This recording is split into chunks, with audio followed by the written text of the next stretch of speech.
Your to-do list is not your value, but it is your biggest identity trap. So let me show you how to absolutely break this down so you can see the secret that your calendar is actually showing you. Let's talk about something that's incredibly disruptive that I know you're doing, and I know you're doing it because I'm doing it too. And this is when we find ourselves caught in labels and traps and boxes and identities that we've made about ourselves. And we're going to use this in a very practical sense today because it came up in a client call. It's coming up in my life currently. It's literally what I'm working on right now. And it is the identity that we attach to our schedule and the way that we're productive and the way that we produce things and the way that we make magic in our lives, or we don't make magic in our lives for that matter, depending on what side of the story we're on. So, what do I mean by this? What am I talking about story when it comes to your calendar? So, I worked for a long time at a company and it was all about high performance and I was coaching high performers. And one of the biggest things that happened in these calls was this idea that productivity would equal their efficiency. And it's just not the case. They just wanted to be more efficient by tightening in their calendar.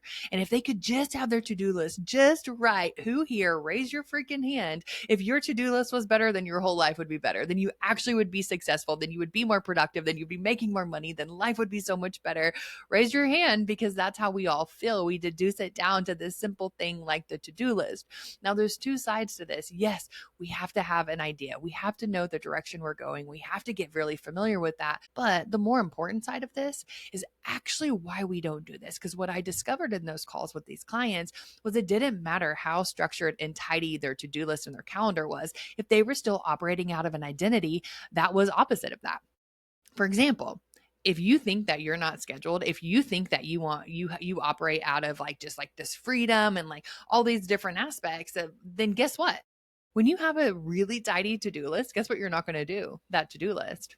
Uh, Hello, that's me. I claim to have been a free spirit. I can do all these things. I can hold it all on my own. And so when I got really structured, I started to crumble because my structure in my calendar was beating up against the things that I thought I could or couldn't do. Do you understand what I'm saying and where we're getting at? You have one of these identities that are attached to your schedule and your calendar and your to-do list and your productivity and your effectiveness. All these things are intertwined, but if we don't understand what identity you have attached to it, it doesn't really matter. You're not going to be effective. And this is really important because I know you're here to run a business. I know you're here to grow. I know you're here to live the life of your dreams. So let's talk about this, right? Let's get this in order so you can be a little more free.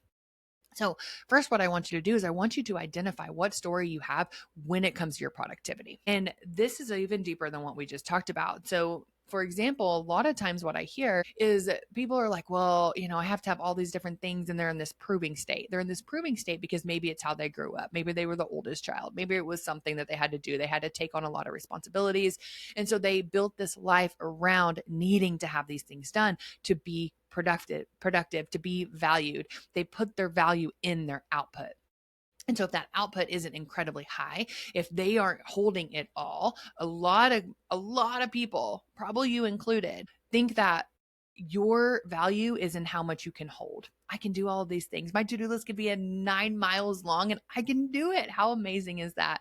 Well, it's a disruptor. Well, it's causing chaos and well, it's causing stress because you're always going to be reaching for it. There are so many different layers when it comes to this. It's very, very, very, very much in an individual basis. If you don't already, grab my pattern breaker GPT that will actually help you identify what your pattern is, what it is you're holding on to, and how you can release it very specifically when it comes to this calendar and other things. But hey, we're talking about this today, so go ahead and grab it for that. So, what you're going to have to identify is what story you attach to your productivity. And it's always going to be based in value. So, for me, if you've been around long enough, I didn't think I was good enough, smart enough, capable enough. That was my story. That's how I operated. So I had this idea that if I thought that, other people didn't expect anything of me either. So I could be carefree. I could be all these different things. I could didn't have to have a tidy calendar. I could create whatever I wanted whenever I wanted and it was fine. That's how I lived. And it was to protect myself from actually getting shit done and producing what I wanted to produce.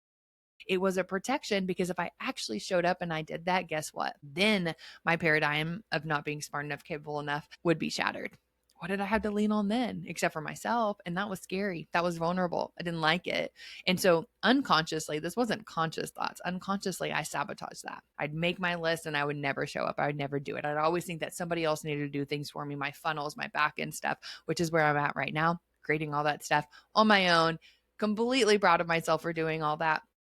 And because I let go of the story and the identity that I couldn't do that, or I wasn't someone who needed or was able to do that, or I wasn't someone who had to do that. And so sometimes a resentment comes up when it comes to your calendar. It's so big, there's so much to do, and you resent it. Why am I the only one that has to hold it? Well, guess what? Why are you the only one who wants to hold it? What's your responsibility in this? Why are you creating that chaos? Why are you continuing to get it and grab it and not be able to move forward? You have to ask yourself these questions to be able to break through them, and you have to be radically honest with yourself, because I can almost guarantee you're not being honest with yourself about this. These are patterns that are really hard to see and break, but you have to be able to be honest and look at them in raw and say, I don't want to do this anymore.